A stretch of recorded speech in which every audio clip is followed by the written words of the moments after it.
අපි ලංකාවට ඇවිත් ලස්සන ගමක් බලන්න තමයි මේ යන්නේ. හරිම ලස්සන සැහැල්ලු ගැමි ජීවිතයක තියෙන නිදහස් බව මේ ගමනේදී අපි විඳගත්තා. බලන තැන කොළ පාටින් පිරීලා. මේන හුළඟ මූණේ වදිනකොට කියා ගන්න බැරි තරම් හරිම නැවුම් බවක් තමයි තියෙන්නේ. ඇත්තටම අපේ රට කොච්චර ලස්සනද? කරත්තයක නැගලා යන පළවෙනි ගමන තමයි මේක. ඉතින් අපිට මේ ගමන ජීවිතේට අමතක නොවන අලුත් අත්දැකීමක්. මේ පරිසරය දැක්කම මේ ගමේ මිනිසුන් කොච්චර නිදහසේ හරිම සතුටින් සාමකාමීව ජීවත් වෙනවද කියලා මට හිතුණා. අද එක වර්ගයේ වාහන තිබ්බට ඈත අතීතයේ ශ්‍රී ලාංකිකයින් ගමන් කළේ මෙන්න මේ කරත්තවල. ඉතින් මම පුතාලටත් මේ දේවල් කියලා දෙන ගමන් තමයි මේ කරත්තේ ගියේ.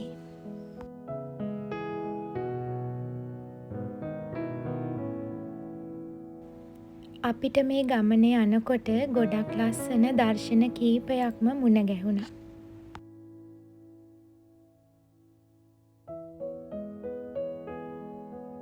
ගැමි ජීවිතයක් මොහොතකට හරි ගත කරන්න ලැබුණ මේ අවස්ථාව ගැන හදවතින්ම සතුටුයි. මේ විදියට ලංකාවේ තියෙන ලස්සන ගමකට අපි පුතාලා දෙන්නව එක්කරගෙන ගියේ අපේ රට මෙච්චර ලස්සනයි කියලා එයාලටත් පෙන්වන්න. ඒ කියන්නේ අපි දැන් ජීවත් වෙන ජපානය කැතයි කියනව නෙමෙයි. එයාලට අපේ මව්බිම හරිම ලස්සන සුන්දර තැනක් කියලා මම කියලා තිබ්බට එයාලා ඇස් දෙකෙන් මේ ලස්සන දැකලා තිබ්බේ නැහැ. අනික එයාලට ගොඩක් දුරට මේ වගේ පරිසරයක් ලංකාවට ආවට මුණ ගැහුණෙත් නැහැ. අපේ ගැමිකම අපේ සාම්ප්‍රදායික සිරිත් විරිත් හැම දෙයක්ම එයාලට කියලා දෙන්න පෙන්වන්න ඕන නිසා තමයි අපි මේ වගේ තැන් හොයාගෙන ගියේ. අපි දැන් ආවේ මේ ගමේ තියෙන පෞරාණික පන්සලකට. දැන් ගොඩක් හවස් වෙලා නිසා අද අපි මේ ගමේම නවතිනවා. ඊයේ දවස අපි ලස්සන ගමක ගත කරලා අද උදෙන්ම මේ යන්නේ අපේ රටේ තවත් ලස්සන තැනක් බලන්න.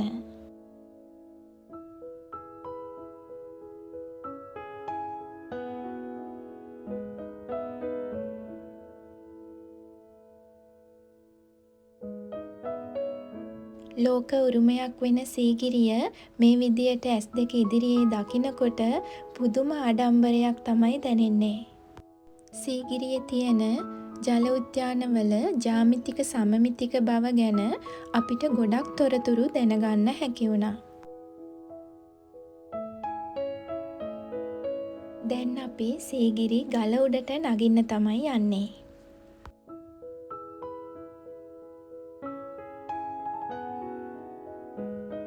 සීගිරි ගල උඩට නැග්ගම මේ වටේම තියෙන හැම දේම හරීම ලස්සනට බලා ගන්න පුළුවන්. මේ පර්වතය උඩට ගියාම අපිට ගොඩක් දේවල් දැනගන්න ලැබුණා. අතීතයේදී භාවිතා කරපු මේ තාක්ෂණය අපිට දැන් හිතා ගන්නත් අමාරුයි. ඇත්තටම ඒ කාලේ දියුණු තාක්ෂණයක් ශ්‍රී ලංකාව තුල තිබිලා කියලා ඒ වගෙන් ඔප්පු වෙනවා.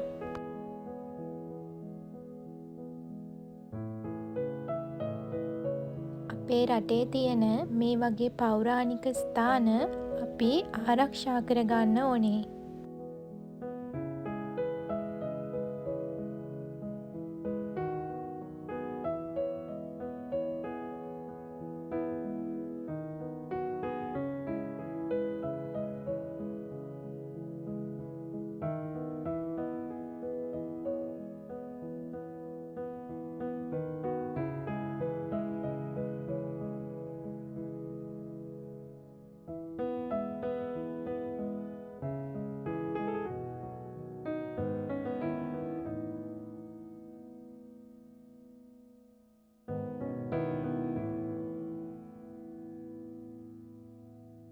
සීගිරිය ගල පාමුලට යනකොට අපිට තවත් මේ වගේ අලුත් අත්දැකීමකට මුහුණ දෙන්න පුළුවන් වුණා. පුතාලා දෙන්න සතුන්ට ආදරෙයි. ඒ වුණාට අපි එයාලට කියලා දුන්නා මේ හුරතල් සතුන් නෙමෙයි කියලා. ඒ සංදර්ශනය ඉදිරිපත් කළ කෙනාගේ ආරක්ෂාව ඇතුව අපි පුතාට ඒ සතාව මේ විදියට අල්ලන්න ඉඩ දුන්නා.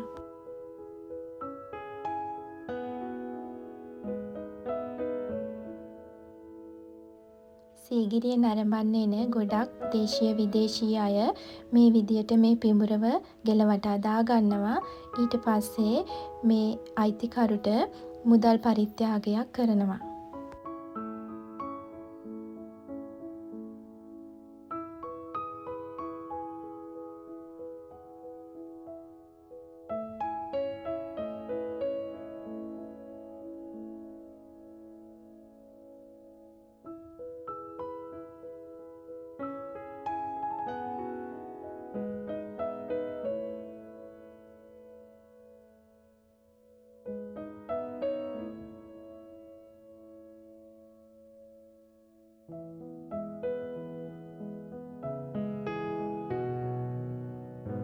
අපි මේ යන්නේ තවත් ලස්සන තැනක් බලන්න. අපි මේ රිවර්ස්ටන් යන ගමන්. මේ යන ගමනේදී අපිට දිය ඇලි වගේම තවත් ලස්සන ස්ථාන ගොඩක් මුණ ගැහුණා. ඉතින් අපි නැවතිලා ඒ ලස්සන තැන් බලන්න අමතක කරේ නැහැ.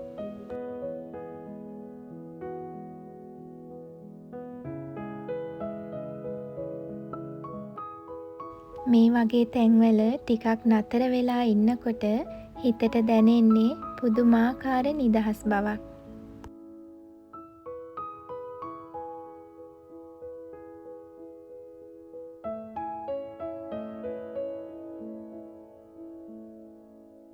රිවර්ස්ටන් යන අතරතුරේ මේ විදියට ලස්සන වටපිටාව අපිට දැක ගන්න හැකි වුණා.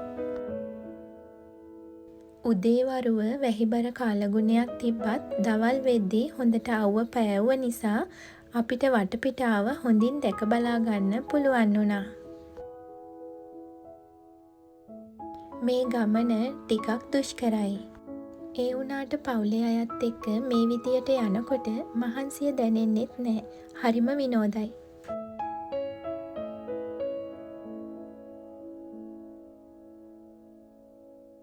සමහර තැන්වල කූඩැල්ලොත් ඉන්නවා.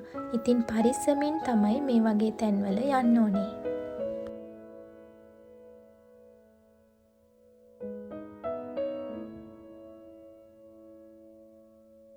උඩට යන්න හුළඟ වැඩි. ඉතින් පොඩි බබාලත් එක්ක යනකොට ටිකක් ප්‍රවේශමෙන් තමයි මේ ගමන යන්න ඕන.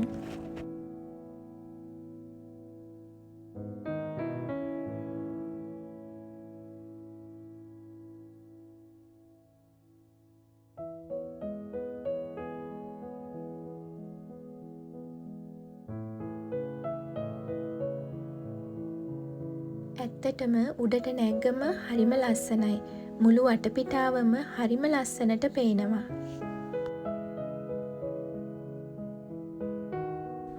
අපි කට්ටිය ටික වෙලාවක් මෙතනට වෙලා හරිම සතුටින් විනෝදයෙන් කාලය ගත කරා.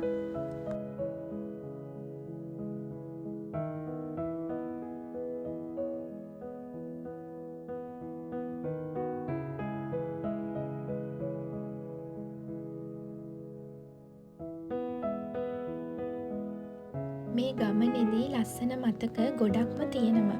ඉතින් අදටත් ඒව මතක් වෙනකොට හරිම සතුටුයි. දැන් අපි යන්නේ තවත් ලස්සන තැනක් බලන්න. ඇල්ල බලන්න එන ගොඩක් විදේශිකයෝ නයින් ආර්ච් බ්‍රිජ් එක බලන්නේ නැතුව යන්නේ නෑ. ඉතින් අපි ආවෙත් ඒක බලන්න. අපි එන්න ටික වෙලාවකට කලින් මේ පාලම උඩ යන කෝච්චිය ගිහිල්ලා තිබුණ නිසා අපිට ඒ ලස්සන දර්ශනය බලා ගන්න හැකියාවක් ලැබුණේ නැහැ.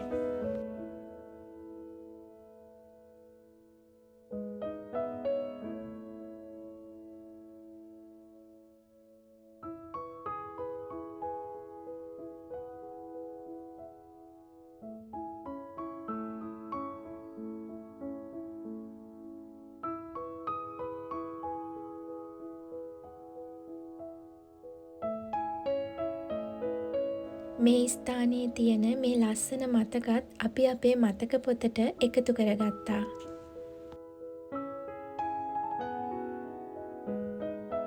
දැන් අපි යන්නේ තවත් ලස්සන ඉතාමත් ප්‍රසිද්ධ තැනක් බලන්න. දෙමෝදර රේල් ගැටය කිව්වහම හැමෝම දන්නවා. ඇල්ල බලන්න එන විදේශිකයෝ මේ ට්‍රේන් එකේ යන්නත් අමතක කරන්නේ නැහැ. මේ ට්‍රේන් එක එක්තරා තැනකදී ගැටයක් ආකාරයට තමයි ගමන් කරන්නේ. ඉතින් මේ වගේ ලස්සන හිතාගන්න බැරි දේවල් බලන්න විදේශිකයෝ ගොඩක් කැමතියි. අපේ රටේ මේ වගේ දේවල් අපි තවත් ආරක්ෂා කරගෙන වැඩි දියුණු කරන්න අවශ්‍යයි. ඇල්ල කියන්නේ ලංකාවට එන විදේශිකයෝ ගොඩක්ම නවතින්න කැමති තැනක්. අපි මේ යන්නේ තවත් ලස්සන තැනකට.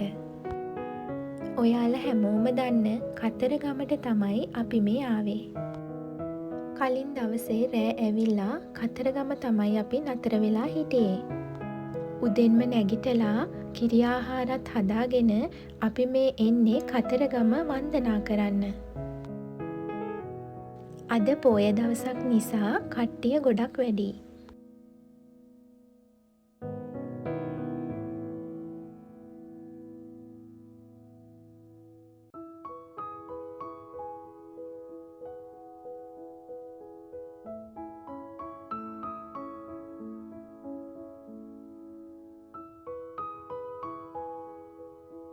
ගොඩ කාලෙකින් තමයි අපිට කතරගමට එන්න පුළුවන් වුණේ. ඉතින් අපි හරිම සතුටින් තමයි මේ වන්දනාමාන කටයුතු ටික කරගත්තේ.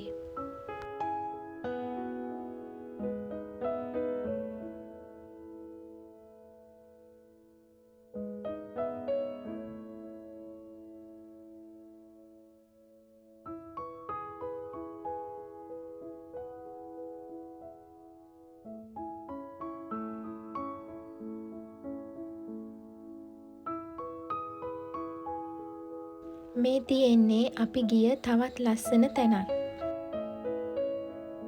බණ්ඩාරවෙල කියන්නේ හරිම ලස්සන සීතල පළාතක්.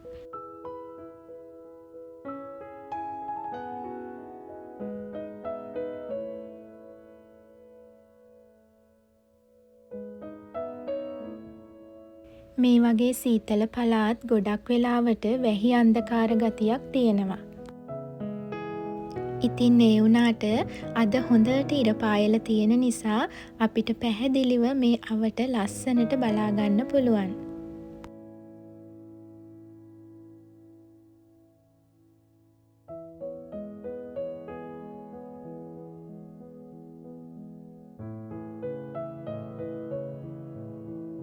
අපිට මේ බණ්ඩාරවෙල වටපිටාව බලා ගන්න ලස්සන view point එකක් හම්බ වුණා.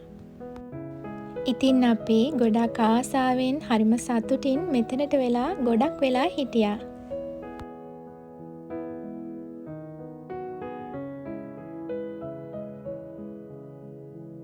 අපි දැන් යන්නේ කුඹල්වෙල මහමෙවුනා අසපුවට. කඳු මුදුනක තියෙන නිසා හරිම ලස්සනට අවට පේනවා. මේ අසපුව ඉතාමත් අලංකාර විදියට තමයි නිර්මාණය කරලා තියෙන්නේ. මේ අසපුව පිහිටලා තියෙන්නේ කන්ද මුදුනක නිසා එන මාර්ගය ටිකක් දුෂ්කරයි.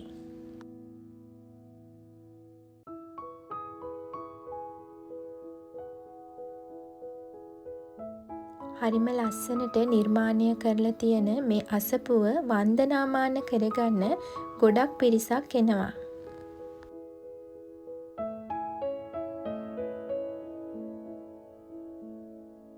මේ වගේ ලස්සන තැන් දැක බලාගෙන වන්දනාමාන කරන්න ඉඩ සැලැස්සුවාට බොහොම ස්තුතියි. දැන් අපි යන්නේ ලංකාවේ තවත් ලස්සන තැනක් බලන්න.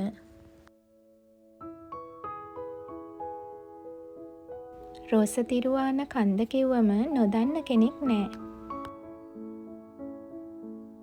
ඉතින් අපි මේ විදියට තිරුවාන කන්ද බලන්න ටික දුරක් ඇවිදගෙන ගියා.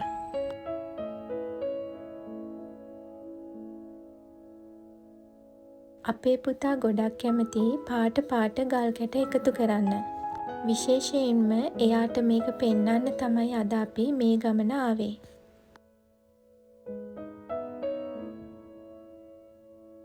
මේ කැලය මැදින් තමයි රෝස තිරුවාන කන්දට යන්න තියෙන්නේ.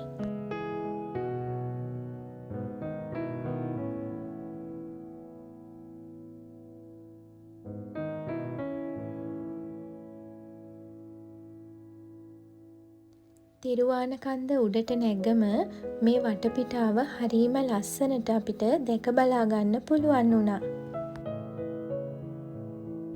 ඇත්තටම හරිම ලස්සන හරිම නිදහස් පරිසරයක් තමයි මෙතන තියෙන්නේ.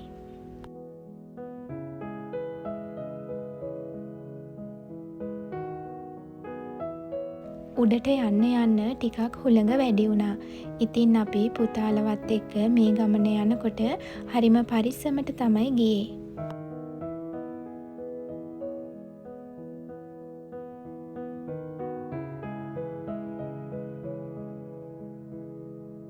අපේ රටේ තියෙන මේ වගේ සම්පත් අපිට වෙන කොහෙදිවත් මේ විදියට දැක ගන්න ලැබෙන්නේ නැහැ.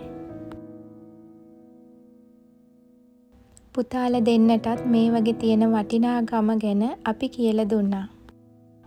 ඉතින් එයාලත් එයාලට තේරෙන විදියට මේ ලංකාවේ තියෙන අපේ පෞරාණික දේවල් ගැන ගොඩක් දේවල් ඉගෙන ගත්තා.